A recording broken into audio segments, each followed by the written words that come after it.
Everyone, welcome back to our channel. Today in this video, we are going to see how to connect Bambu Lab A1 to Bambu Studio, slicer setup, and printer connection. Step 1. Connect the printer to Wi-Fi. Turn on your Bambu Lab A1 on the touch screen, tap Settings, and go to WLAN. Now turn on the wireless network switch if it is disabled. Then select your Wi-Fi network from the list and enter your Wi-Fi password and tap on Connect. Now wait until the printer shows that it is connected to the network. Step 2. Bind the printer to your account. Open the Bamboo Handy app on your mobile phone and log into your Bamboo Lab account. Now on the printer screen, navigate to Settings, then go to Account to display a unique QR code. In the Bamboo Handy app, tap Devices at the bottom, then tap the plus icon at the top right. Scan the QR code on the printer screen with your phone and confirm the region matches your account.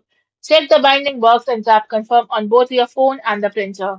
Step 3. Sign in to Bambu Studio. Download and install Bambu Studio if it is not already installed. Then launch Bambu Studio on your Windows or Mac computer. Click Login/Register in the upper left corner and sign in using the same Bambu Lab account that you used in the Bamboo Handy app. Step 4. Connect the printer in Bambu Studio. Click the Device tab at the top of Bambu Studio. Wait a few moments while the software synchronizes with your account. Your Bambu Lab A1 should automatically appear in the device list. Now select the printer if prompted and complete any pairing request. Thank you for watching, and for more such informative videos, do like, share and subscribe to our channel.